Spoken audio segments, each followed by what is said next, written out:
Gus Kelly is here, CEO of AerCap, the world's largest aircraft leasing operator in the world. On a day, you have your Capital Markets Day here in New York. You're announcing your first dividend and a big order today. That's right, Phil. We're very excited about our Capital Markets Day. 3 announcements today. Our inaugural dividend, an additional buyback program for $500 million, and also a $3 billion engine for LEAP engines, which are the most advanced engines in the world. We're doing that from CFM. So very excited about all of these announcements. You know, so many people will be questioning the commercial aviation market, and they'll say, what about this aircraft or this plane? But the engines is kind of unappreciated in terms of, or not appreciated enough about the impact that it's having on the airlines, correct? For sure. Like many people will call an airplane an engine stand. You know, without the engines, nothing happens. And the engines are the key to the economy of the aircraft in terms of less fuel burn. That's all driven by the engines. Unless you can get 15% reduction in fuel burn, you cannot build a new airplane. The in-service life of an airplane is also determined by the reliability of the engines. The engines are the crucial piece of technology that power these aircraft. Let's talk about Boeing. You have been following everything that's going on. You have a lot of Boeing 737 MAXs as well as 787s.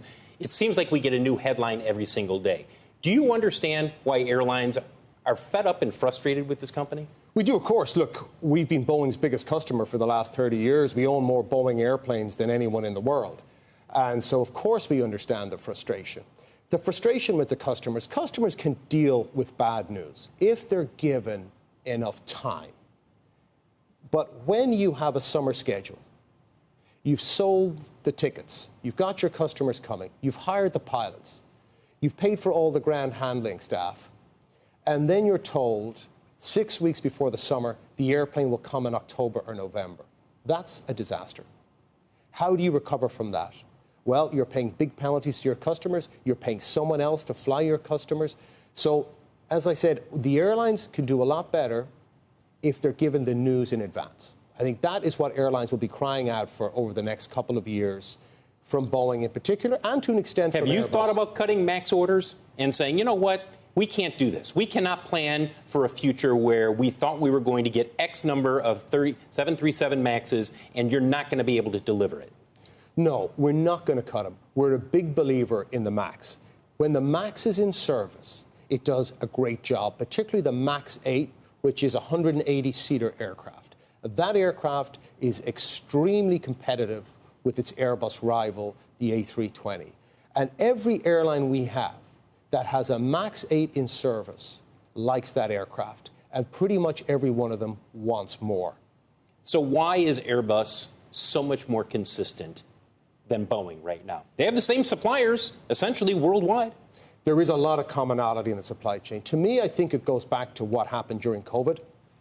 Airbus took the decision that they were not going to let go significant numbers of their most skilled engineers and mechanics. That kept them coming into the office. They kept them coming into the office as well. Everyone they could, they brought in. And on the production line, they said, and I had a call with Guillaume Ferré, because we're also been Airbus's biggest customer for the last 30 years. And Guillaume said to me, you know, Gus, you're my shock absorber. You're the guy who has the money. I sell to you at the price I sell to, because I know come rain, hail, or shine, you're the guy who's going to show.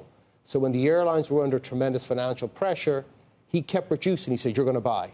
And he kept going, and he didn't send home or let go the most experienced engineers and mechanics that Did Boeing make a mistake?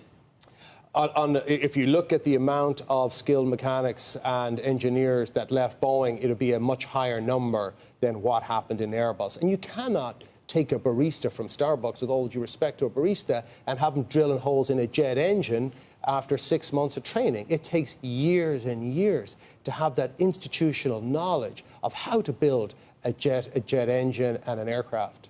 You get kind of doesn't make me happy. So the French outworked us and outmaneuvered Boeing through all of this, and it paid off. So we got who was making those decisions at the time at Boeing? Was that Calhoun at Boeing? Well, Joe, that's a decision that's taken by the whole company. But I think, Joe, if you look back at the last 4 or 5 years and said, Which companies came into the office? Which guys didn't give up? Which guys kept going? They're the winners today. The French company? Yeah, they were doing it too. You know, it doesn't matter where you come from. Have you got the hunger and the fire in your belly? So you would normally think Boeing would be, I don't know, I would hope, but obviously I would be wrong. And I think that they're reaping what they, in your view, I hadn't heard that. Have you heard that before? That that's what happened with Boeing? That during COVID they got Gus has clarified it to a degree that we haven't heard before. That Airbus, that they had the level of staffing and people who were still coming in and doing their job. When you think about it, these are sophisticated, huge. Think about how big they are and what goes into the manufacturing of an airliner. You want engineers around 5 days a week or 6. Real quick, because we have to go. Next Boeing CEO, when do you think they finally get a decision? This is one that cannot be rushed. We have to get the right person. The challenge is faced. That company is so important to the world. I think that the key now is to get someone who is the right person for the job. It cannot be rushed. There could be no knee-jerk reaction.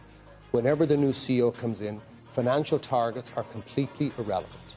If there is not an absolute focus on quality and anything were to happen, that could spell the end for a lot of Boeing's customers and potentially significant issues for Boeing. So whoever comes in has to be able to deal with, in time, probably slowing down production, I would say, to make sure that everything is done right, because the impact of another event would be... Here's a sobering thought to end the day on.